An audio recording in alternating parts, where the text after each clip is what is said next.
Hello students, this is our next chapter, debentures, and in this chapter we will discuss about debentures and the entries related to issue of debentures and their redemption of debentures.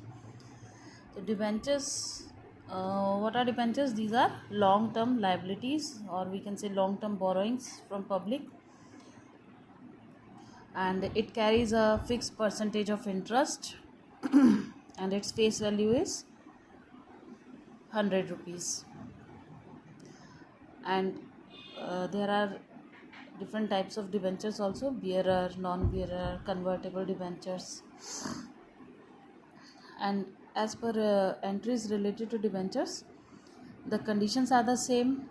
First is application, then receiving application from the public, then allotment according to the received applications, and then calls. The process of accounting is of these entries are similar as shares. So first is bank account debited to debenture application account. This is the first entry when application money is received along with application, and when the application money is transferred to debentures account, then the entry will be debenture application account debited to debentures account, and all other entries are same as shares. Now there are some other topics, which is issue of debentures for consideration other than cash.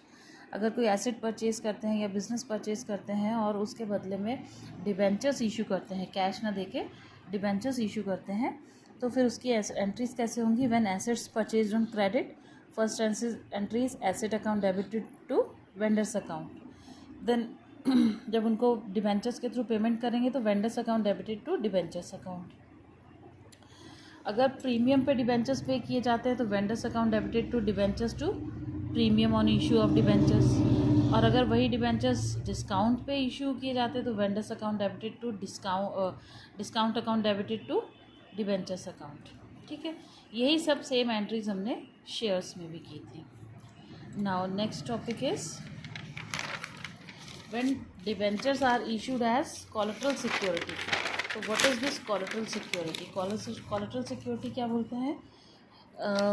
Mortgage loan लिया है, bank से loan लेना है company को, और उसके लिए उन्होंने कुछ सिक्योरिटी डिपॉजिट किया है, कोई एसेट या कुछ भी ऐसा डिपॉजिट करके रखा है. मॉर्गेज मीन्स कुछ एसेट रख के फिर लोन लेना. और उसके अलावा when debentures are kept as a security other than the main security, then it is known as collateral security. किसी भी चीज़ के लिए एक मेन सिक्योरिटी के अलावा कोई अदर सिक्योरिटी दी जाती है तो उसको कोलेटरल सिक्योरिटी कहते हैं. और जब डिबेंचर्स को कोलेटरल सिक्योरिटी के फॉर्म में रखा जाता है तो फिर एंट्रीज क्या बनती हैं? This is the method on taking loan. When taking loan from bank and then entry will be bank account debited to bank loan account. Or on pledging debentures as collateral security, then debenture suspense account is opened. The entry will be debenture suspense account debited to debentures account. So this entry is related to collateral security is also important from the point of view of exams. Then comes the redemption of debentures. Terms of issue of debentures from the point of view of redemption point of view. First is debentures issued at par and redeemable at par. So entry is bank account debited to debentures account. क्योंकि at par value पे ही हो रहे हैं तो उसमें कुछ भी other हम प्रीमियम या डिस्काउंट की एंट्री नहीं देंगे. Okay, but when debentures issued at par and redeemable at premium, at par पे इशू कर रहे हैं, बट जब रिडीम करेंगे, रिटर्न करेंगे अमाउंट, तो प्रीमियम के साथ करेंगे, तो this is the loss for the company. At the time of redemption this will be treated as the loss for the company.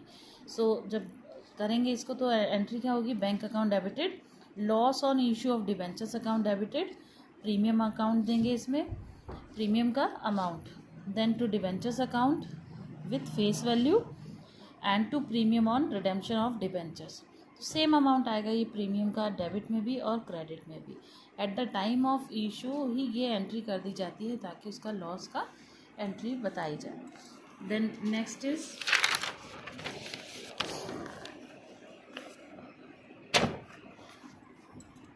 Issue of debentures at premium and redeemable at par. Premium पे issue कर रहे हैं but redeem करेंगे at par पे। तो bank account debit to debentures account to premium on issue of debentures account. Issue के time का premium है ये तो बेनिफिट है कंपनी के लिए। Then debentures issued at discount and redeemable at par. Issue किया है डिस्काउंट पे मींस लेस वैल्यू में, लेकिन एट पार पे उसको रिडीम करेंगे। तो bank account debit discount on issue of debentures to debentures account. These are the basic entries which we pass at the time of these conditions. Then debenture issued at discount and redeemable at premium. Double loss हो गया, ठीक है। Discount पे issue कर रहे हैं और loss पे उसका रिडेम्पशन कर रहे हैं, तो ये डबल लॉस है। एंट्री क्या होगी? Bank account debited, discount on issue of debentures account debited, loss on issue of debentures account debit क्योंकि लॉस में है, to debentures account to premium on redemption of debentures account. Amount क्या क्या देंगे यहाँ पे? उसका जितना अमाउंट रिसीव्ड होगा डिस्काउंट के सामने डिस्काउंट की वैल्यू आएगी। Loss on issue of debentures में प्रीमियम अमाउंट आएगा, जो प्रीमियम हम यहाँ पे पे करेंगे वही सेम यहाँ आएगा, और डिबेंचर्स फेस वैल्यू पे आ जाएंगे, ठीक है। तो these are the main basic entries of debenture रिडेम्पशंस।